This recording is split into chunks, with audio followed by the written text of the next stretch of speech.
Kejadian pasal 41. Mimpi Firaun. Setelah lewat 2 tahun lamanya, bermimpilah Firaun bahwa ia berdiri di tepi sungai Nil. Tampaklah dari sungai Nil itu keluar 7 ekor lembu yang indah bangunnya dan gemuk badannya, lalu memakan rumput yang di tepi sungai itu. Kemudian tampaklah juga 7 ekor lembu yang lain yang keluar dari dalam sungai Nil itu, buruk bangunnya dan kurus badannya, lalu berdiri di samping lembu-lembu yang tadi di tepi sungai itu. Lembu-lembu yang buruk bangunnya dan kurus badannya itu memakan ke-7 ekor lembu yang indah bangunnya dan gemuk itu, lalu terjagalah Firaun. Setelah itu tertidur pulalah ia dan bermimpi kedua kalinya. Tampak timbul dari 1 tangkai 7 bulir gandum yang bernas dan baik. Tetapi kemudian tampaklah juga tumbuh 7 bulir gandum yang kurus dan layu oleh angin timur. Bulir yang kurus itu menelan ke-7 bulir yang bernas dan berisi tadi. Lalu terjagalah Firaun. Agaknya ia bermimpi. Pada waktu pagi gelisahlah hatinya. Lalu disuruhnyalah memanggil semua ahli dan semua orang berilmu di Mesir. Firaun menceritakan mimpinya kepada mereka, tetapi seorang pun tidak ada yang dapat mengartikannya kepadanya. Lalu berkatalah kepala juru minuman kepada Firaun, "Hari ini aku merasa perlu menyebutkan kesalahanku yang dahulu. Waktu itu tuanku Firaun murka kepada pegawai-pegawainya dan menahan aku dalam rumah pengawal istana beserta dengan kepala juru roti. Pada satu malam juga kami bermimpi, aku dan kepala juru roti itu, masing-masing mempunyai mimpi dengan artinya sendiri. Bersama-sama dengan kami ada di sana seorang muda Ibrani, hamba kepala pengawal istana itu.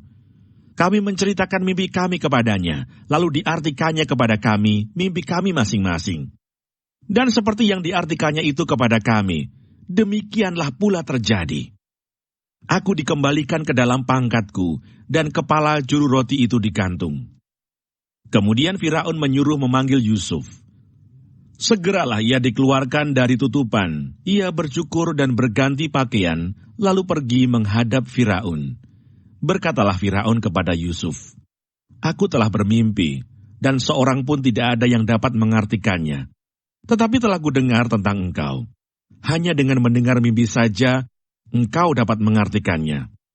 Yusuf menyaut Firaun, "Bukan sekali-kali aku, melainkan Allah juga yang akan memberitakan kesejahteraan kepada tuanku Firaun."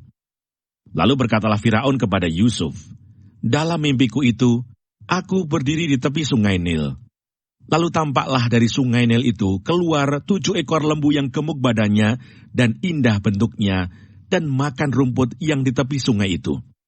Tetapi kemudian, tampaklah juga keluar 7 ekor lembu yang lain, kulit pemalut tulang, sangat buruk bangunnya dan kurus badannya. Tidak pernah kulihat yang seburuk itu di seluruh tanah Mesir. Lembu yang kurus dan buruk itu memakan ke-7 ekor lembu gemuk yang mula-mula. Lembu-lembu ini masuk ke dalam perutnya, tetapi walaupun telah masuk ke dalam perutnya, tidaklah kelihatan sedikit pun tandanya. Bangunnya tetap sama buruknya seperti semula. Lalu terjagalah aku. Selanjutnya dalam mimpiku itu, kulihat timbul dari 1 tangkai 7 bulir gandum yang berisi dan baik.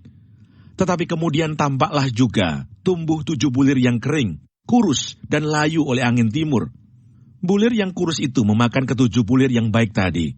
Telah kuceritakan hal ini kepada semua ahli, tetapi seorang pun tidak ada yang dapat menerangkannya kepadaku." Lalu kata Yusuf kepada Firaun, "Kedua mimpi tuanku Firaun itu sama.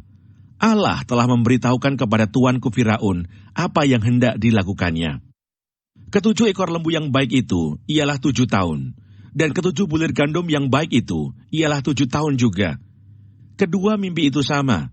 Ke-7 ekor lembu yang kurus dan buruk yang keluar kemudian, maksudnya 7 tahun. Demikian pula ke-7 bulir gandum yang hampa dan layu oleh angin timur itu, maksudnya akan ada 7 tahun kelaparan. Inilah maksud perkataanku ketika aku berkata kepada tuanku Firaun, Allah telah memperlihatkan kepada tuanku Firaun apa yang hendak dilakukannya. Ketahuilah tuanku, akan datang 7 tahun kelimpahan di seluruh tanah Mesir. Kemudian akan timbul 7 tahun kelaparan. maka akan dilupakan segala kelimpahan itu di tanah Mesir, karena kelaparan itu mengurus keringkan negeri ini.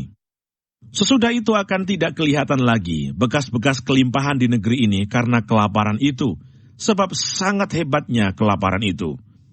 Sampai 2 kali mimpi itu diulangi bagi tuanku Firaun, berarti hal itu telah ditetapkan oleh Allah dan Allah akan segera melakukannya.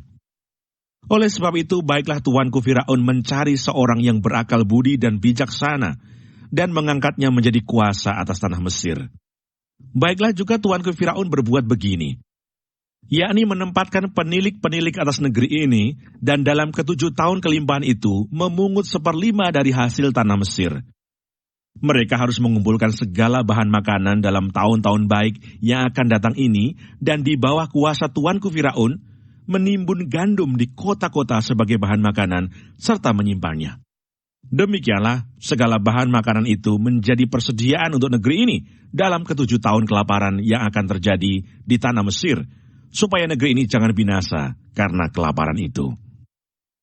Yusuf di Mesir sebagai penguasa. Usul itu dipandang baik oleh Firaun dan oleh semua pegawainya. Lalu berkatalah Firaun kepada para pegawainya, "Mungkinkah kita mendapat orang seperti ini, seorang yang penuh dengan roh Allah?" Kata Firaun kepada Yusuf, "Oleh karena Allah telah memberitahukan semuanya ini kepadamu, tidaklah ada orang yang demikian berakal budi dan bijaksana seperti engkau. Engkaulah menjadi kuasa atas istanaku, dan kepada perintahmu seluruh rakyatku akan taat. Hanya tahta inilah kelebihanku daripadamu." Selanjutnya Firaun berkata kepada Yusuf, "Dengan ini aku melantik engkau menjadi kuasa atas seluruh tanah Mesir." Sesudah itu Firaun menanggalkan cincin meterainya dari jarinya dan mengenakannya pada jari Yusuf. Dipakaikannya lah kepada Yusuf pakaian daripada kain halus, dan digantungkannya kalung emas pada lehernya. Lalu Firaun menyuruh menaikkan Yusuf dalam keretanya yang kedua. Dan berserulah orang di hadapan Yusuf, "Hormat!"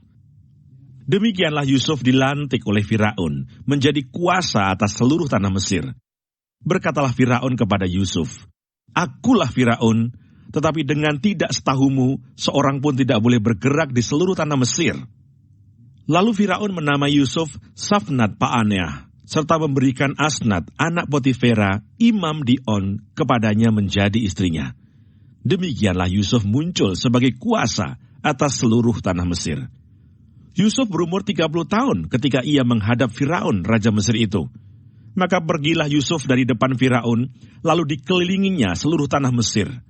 Tanah itu mengeluarkan hasil bertumpuk-tumpuk dalam ke-7 tahun kelimpahan itu. Maka Yusuf mengumpulkan segala bahan makanan ke-7 tahun kelimpahan yang ada di tanah Mesir, lalu disimpannya di kota-kota. Hasil daerah sekitar tiap-tiap kota disimpan di dalam kota itu. Demikianlah Yusuf menimbun gandum seperti pasir di laut, sangat banyak, sehingga orang berhenti menghitungnya karena memang tidak terhitung. Sebelum datang tahun kelaparan itu, lahirlah bagi Yusuf 2 orang anak laki-laki yang dilahirkan oleh Asnat, anak Potifera, imam di On. Yusuf memberi nama Manasye kepada anak sulungnya itu, sebab katanya, "Allah telah membuat aku lupa sama sekali kepada kesukaranku dan kepada rumah bapakku." Dan kepada anaknya yang kedua diberinya nama Efraim, sebab katanya, "Allah membuat aku mendapat anak dalam negeri kesengsaraanku." Setelah lewat ke-7 tahun kelimpahan yang ada di tanah Mesir itu, mulailah datang 7 tahun kelaparan seperti yang telah dikatakan Yusuf. Dalam segala negeri ada kelaparan, tetapi di seluruh negeri Mesir ada roti. Ketika seluruh negeri Mesir menderita kelaparan dan rakyat berteriak meminta roti kepada Firaun, berkatalah Firaun kepada semua orang Mesir, "Pergilah kepada Yusuf, perbuatlah apa yang akan dikatakannya kepadamu." Kelaparan itu merajalela di seluruh bumi. Maka Yusuf membuka segala lumbung dan menjual gandum kepada orang Mesir, sebab makin hebat kelaparan itu di tanah Mesir. Juga dari seluruh bumi datanglah orang ke Mesir untuk membeli gandum dari Yusuf, sebab hebat kelaparan itu di seluruh bumi.